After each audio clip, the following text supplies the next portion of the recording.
삼성생명에 따르면 한국갤럽조사연구소에 의뢰해서 전국 18세 이상 남녀 1,500명을 대상으로 설문조사를 했습니다.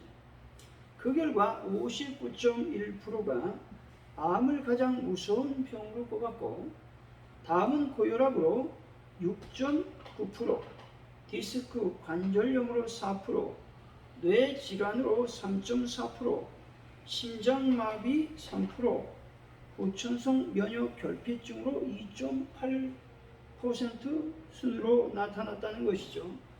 한국인이 가장 무서워하는 질병이 암이라는 결과가 나왔다는 것이죠. 한국인들이 가장 무서워하는 질병이 암인데, 암을 가장 무서운 병으로 생각한 비율은 여자가 64.4%로 남자가 53.8%보다 높았다는 것이죠. 그리고 연령별로 30대가 64.9%이고 직업벌이는 가정주부가 66.2% 제일 많았다고 합니다. 여러분, 많은 사람들이 질병 때문에 염려하며 두려워한다는 것이죠. 하지만 염려할 것이 없습니다. 가장 무서운 질병 암도 이제 곧 치료제가 발견될 것이기 때문에 그렇습니다. 땅에 있는 살쾡이가 나무 위에 있는 다람쥐를 사냥하는 방법이 있습니다. 땅에서 나무 위에 있는 다람쥐를 발견한 살쾡이는 순간 매서운 눈초리로 다람쥐의 눈을 응시한다는 것입니다. 그러면 다람쥐는 스스로 두려움의 파장을 내며 안절부절 못하다가 그만 땅 아래로 떨어져 살쾡이의 밥이 된다는 것입니다. 피할 길이 얼마든지 있다는 것이죠. 살쾡이는 땅 아래에 있고 다람쥐는 나무 위에 있기 때문에 그렇습니다. 현미경에도 잡히지 않는 두려움이라는 악성 바이러스, 그런 것들이 우리를 위협한다는 것입니다. 이 시대에 평강을 잃어가는 환자들이 많이 늘어나고 있다는 것이죠. 현대인들의 특징은 불안과 초조라고 하는 것입니다. 눈에 불을 켜고 사는 사람만이 살아남을 수 있다고 하는 무서운 생존 경쟁의 사회에서 주위를 둘러보면 모든 것들이 살쾡이의 눈초리로 느껴지기 때문이 아닌가 생각해 봅니다. 미국에 있는 한 대학의 심리학 연구팀이 불안과 공포의 실태에 대해서 조사했습니다. 그런데 첫째로 미래에 대한 공연한 불안감을 갖고 있는 사람들이 40%라고 하는 겁니다. 그리고 둘째로 30%가 지나간 일에 대해서 불안해한다는 겁니다. 여러분, 지나간 일을 왜 불안해합니까? 셋째로 12%가 남의 일에 대해서 불안해한다는 겁니다. 결국은 82%가 쓸데없는 불안과 두려움에 사로잡히고 있다는 것입니다. 넷째로 질병에 대한 불안감이 10%가 된다는 겁니다. 병이 안 걸렸습니다. 불안해할 필요가 없다는 것이죠. 다섯째, 걱정할 만한 것에 대한 불안이 8%가 있다는 거예요. 그래서 여러분, 92%는 어때요? 쓸데없는 불안감으로 우리 인생을 낭비하고 있다는 것입니다. 이런 모든 걱정과 불안은 우리에게 큰 도움이 되지 않는다는 것입니다. 걱정한다고 문제가 해결되는 것이 아닌 것이죠.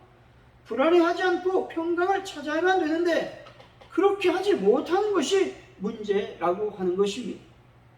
신문의 인생 안내 상담자로 유명한 앤 랜더즈라고 하는 분이 인간을 움직이게 하는 4대 요소로서 소망과 믿음과 사랑과 두려움을 들었습니다. 그런데 두려움은 소망이 없을 때 생겨난다는 겁니다. 두려움은 믿음이 없는 사람들에게 찾아오는 증세라고 말하고 있습니다. 뿐만 아니라 사랑할 줄 모르는 인간이 가지는 현상이라고 말하고 있는 것이죠. 풍랑 속에서 제자들의 두려움은 예수로 말미암아 평화로 바뀌게 된다는 것이죠. 마가복음 5장 40절입니다. 이에 제자들에게 이르되 어찌하여 이렇게 무서워하느냐 너희가 어찌 믿음이 없느냐 하시니 제자들이 갈릴리 바다를 건너고 있었는데 큰 풍랑이 일어나며 물결이 배에 부딪혔습니다. 물이 들어왔습니다. 그러니 제자들이 무섭고 두려운 것입니다. 다시 말해서 죽음의 공포가 몰려든다라고 하는 것입니다. 이때 예수님께서 바람과 바다를 꾸짖으시니 바람이 그치고 바다가 아주 잔잔하여졌다 말씀하고 있습니다. 이후에 예수의 말씀을 분석해보면 두려움과 믿음의 상관관계를 알 수 있습니다. 두려움과 믿음은 반비례한다는 겁니다. 믿음이 강해지면 두려움이 약해집니다. 그런데 믿음이 약해지면 두려움은 상승한다는 것입니다. 사랑하는 성도 여러분, 강한 믿음으로 인생의 모든 두려움에서 해방되는 삶을 살아가시기를 예수의 이름으로 간절히 축원드립니다. 오늘 본문은 야이로의 딸이 죽었는데 예수님께서 야이로의 딸을 소생시키신 이적에 관한 말씀입니다. 이 이적은 주님 안에서는 죽음마저도 극복될 수 있다고 하는 소망을 주는 말씀입니다. 이로써 주님께서 생명의 근원이 되심도 말씀해 주고 있습니다. 동시에 장차 있게 될 주님 자신의 부활과 세상 마지막 날에 주님 안에서 이루어질 모든 성도들의 부활을 예시하고 있는 말씀이기도 한 것입니다. 오늘 본문을 통해서 두려움을 이기는 비결이란 제목으로 어떻게 하면 두려움을 이길 수 있는지 하나님의 은혜를 나누겠습니다. 첫째로 믿음이 있어야 된다는 것입니다. 36절이죠. 한번 읽어봅니다. 시작. 예수께서 그 하는 말을 곁에서 들으시고 회당자에게 이르시되 두려워하지 말고 믿기만 하라 하시고. 아멘. 예수님께서 무리들을 효과적으로 가르치기 위해서 바닷가에서 계셨습니다. 이때 찾아온 회당장 야이로는 회당에서 일하는 사람으로 건물을 관리하거나 예배에 관한 재반 업무를 관리하는 사람으로 이 회당을 책임지는 사람이었습니다. 당시 회당에는 10명의 관리자가 있었는데 그 중에 3명이 회당장이었습니다. 제사장은 아니었지만 일반 성도로서 신앙과 동망이 있었던 사람을 세웠다는 겁니다. 일종의 봉사와 섬김을 위한 명예직이었다는 것이죠. 그런 위치에 있었던 야이로가 예수님을 찾아뵙고 발 아래 엎드려 이렇게 말합니다. 딸이 죽게 되었으니 고쳐주시고 살려주옵소서 말씀합니다. 헬라 원문에 보면 야이로가 한 번 얘기한 게 아니라 계속 반복적으로 강구했다는 것을 볼 수가 있는 것이죠. 당시 사회에서 일반 대중들의 신앙과 존경을 받는 위치에 있는 사람이 많은 사람들이 모여있는 바닷가에서 한 나사렛 출신 목수의 아들 예수에게 엎드렸다는 겁니다. 이 모습을 지켜보던 사람들은 놀라지 않을 수 없었다는 것입니다. 자신의 딸을 살리기 위한 아버지의 간절한 마음을 감안하더라도 당시 유대인 회당장의 신분으로서 취하기 어려운 행동이었다는 것입니다. 이런 행동은 야이로의 심리적 고백이 드러나고 있는 것입니다. 다시 말해서 야이로는 이 상황을 지켜보던 사람들과 이 사건을 읽고 있는 우리들에게 자신이 엎드렸던 예수님은 하나님의 신적 권세를 가진 하나님의 아들이었다 인정하고 있는 것입니다. 이런 믿음의 고백이 있었기 때문에 죽어가는 자신의 딸에게 손 한 번 좀 얹어주시면 나을 것이라고 확신하고 있는 것입니다. 마태복음 17장 20절이죠. 가라사대 너희 믿음이 작은 까닭이니라 진실로 너에게 이르노니 만일 너에게 믿음이 겨자씨 한 알만큼만 있어도 이 산을 명하여 여기서 저기로 옮기라 하여도 옮겨질 것이요 또 너희가 못할 것이 없으리라 말씀합니다. 겨자씨 한 알만큼의 믿음만 있다면 능히 하지 못할 일이 없다는 것입니다. 믿음이 무엇일까요? 믿음은 예수님을 하나님의 아들로 인정하고 그분께 엎드리는 것입니다. 믿음은 예수님을 치료의 하나님이라고 믿고 있는 것이죠. 믿음은 창조주 하나님이시고 권능을 주신 예수님께 간구하는 것을 말하고 있는 것입니다. 죽음은 모든 인간에게 두려움을 주는 것이죠. 죽음을 두려워하지 않는 사람은 없을 것입니다. 아무리 믿음이 강하다 할지라도 죽음이 임박하면 두려운 것입니다. 그런데 성령이 충만하면 두려움은 사라지게 된다는 것이죠. 죽음에 대한 공포에서 자유를 경험하는 사람들이 있는데 그분들은 천국에 대한 소망을 안고 살아가는 사람들인 것입니다. 스데반은 죽음의 공포에서 기쁨과 평화와 안식을 경험하게 되는 겁니다.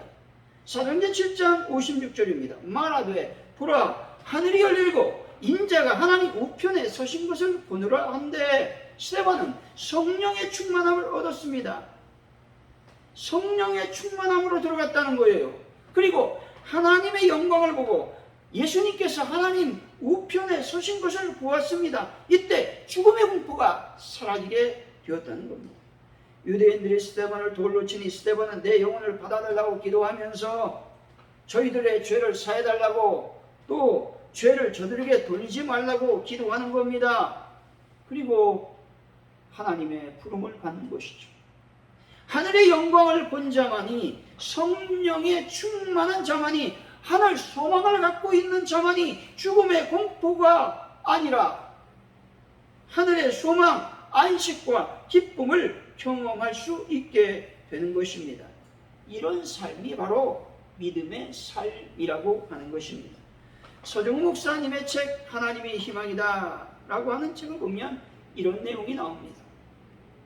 헨리 나우엔이 어떤 모임에 참석했을 때 같은 테이블에 있던 한 여인이 교회에서 하는 일이 마음에 들지 않는다고 지금은 교회 안 간다고 불평을 털어놓았습니다.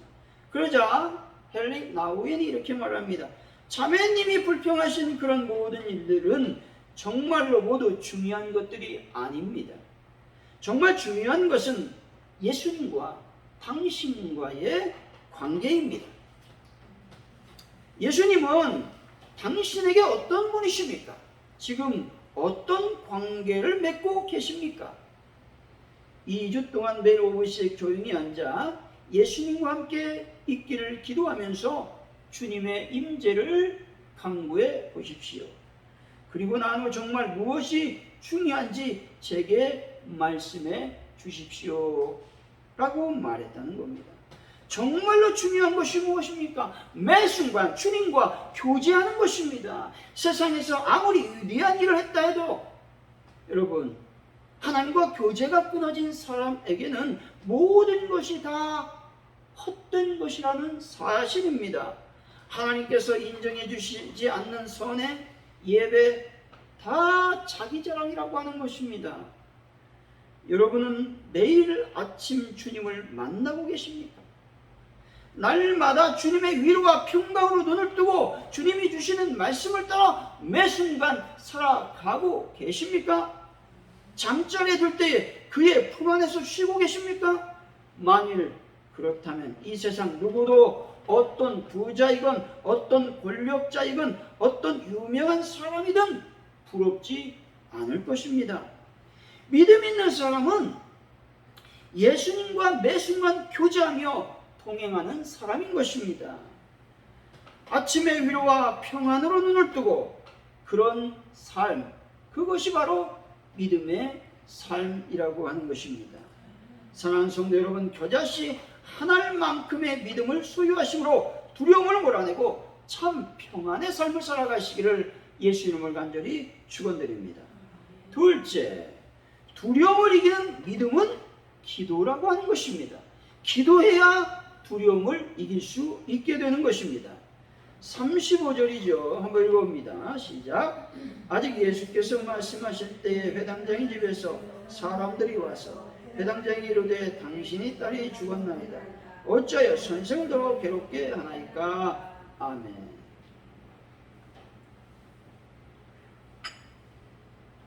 야이로는 생명이 붙어있는 사랑하는 딸이 죽었다는 비보를 듣게 됩니다. 사람들은 더 이상 예수님을 괴롭게 하지 말라고 얘기하는 것이죠. 야이로는 예수님께 찾아와서 간곡히 기도했습니다. 마가복음 5장 23절에 보니까 이렇게 말씀하죠.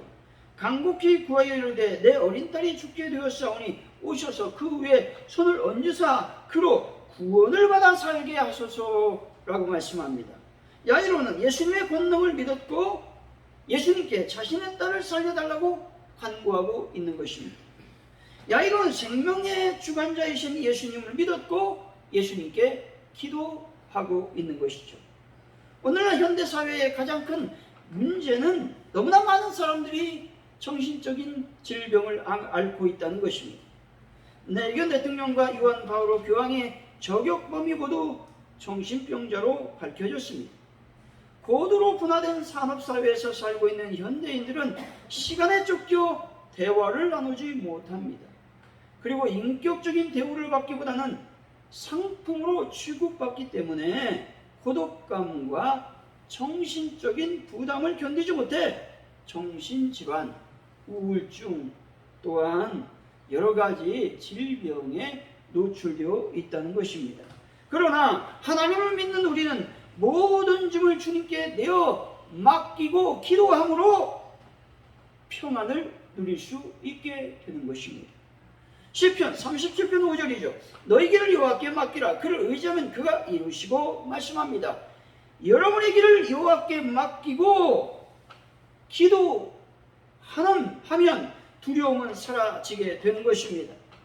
이러므로 우리에게 아무리 큰 근심과 염려, 불안과 두려움이 다가와도 기도함으로써 주님께 맡겨버리면 주님께서 우리들 마음속에 평안을 가득 채워 주신다는 것입니다.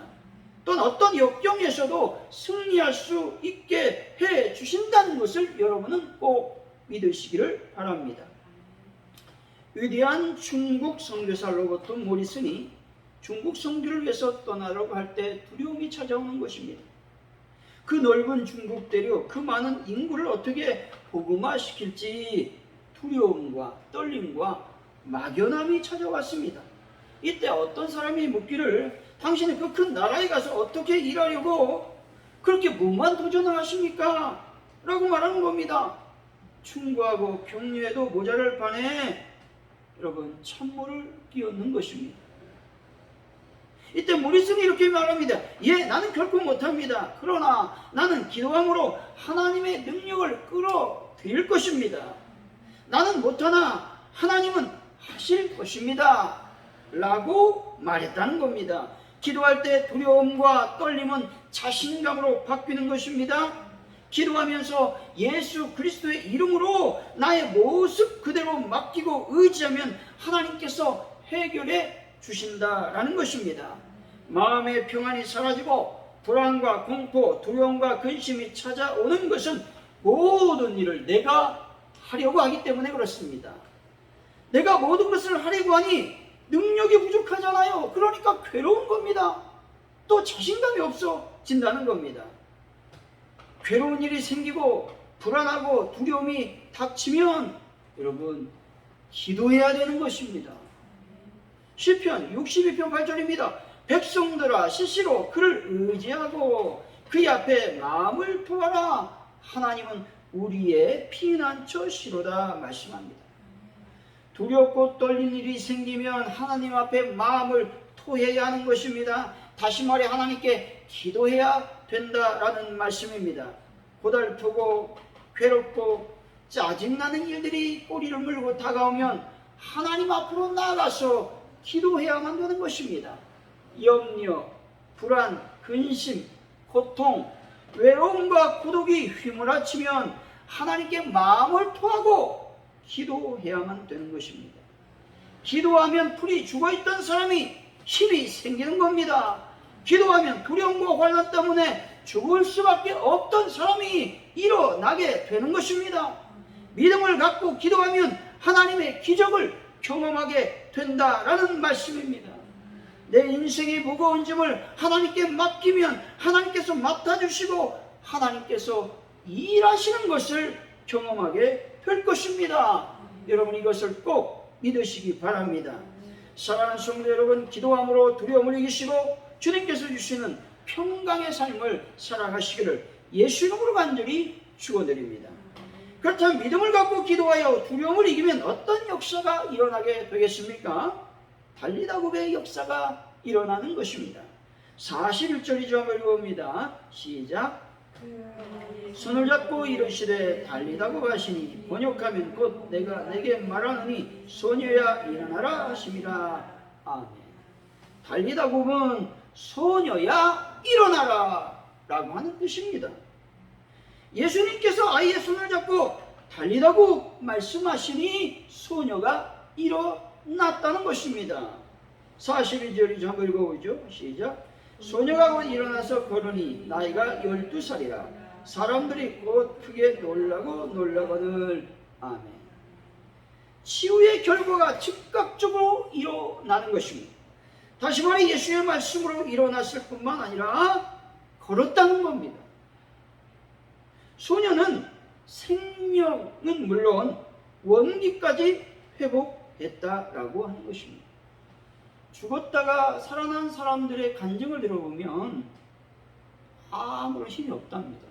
그래서 거의 일주일 동안을 계속 누워있다는 거예요. 이것은 그들의 간증을 통해서 알 수 있는 건데 아이는 즉시 이런 힘을 얻었다는 겁니다. 이것도 역사라고 하는 겁니다. 소년의 소생, 원기 회복은 주위 사람들에게 정신을 잃게 할 만큼 큰 충격으로 다가왔다는 겁니다.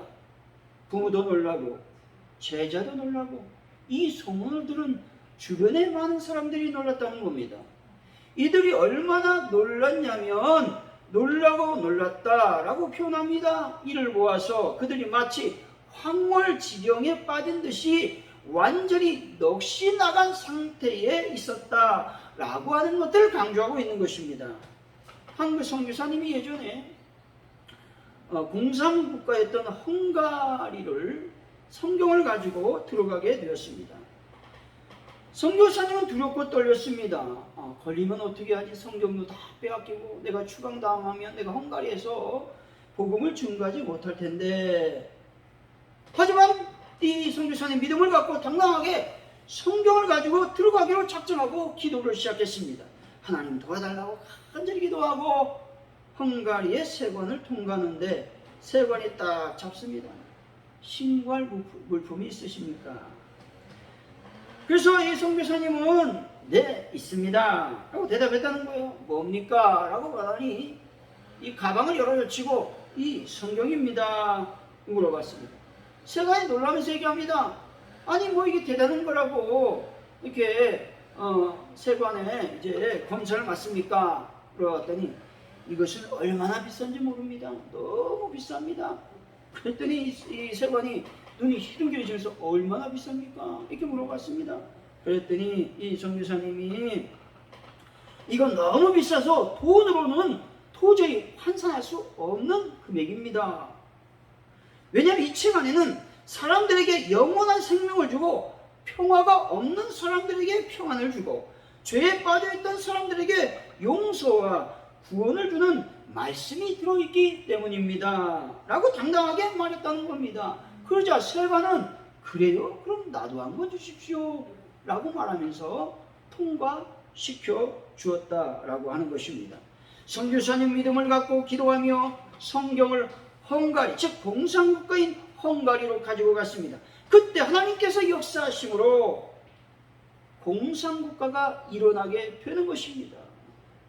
선교사님이 들고 간 성경으로 말미암아 헝가리의 국민들이 일어나게 되는 것입니다. 하나님의 역사를 경험하면 힘과 용기 그리고 자신감이 생기는 것입니다.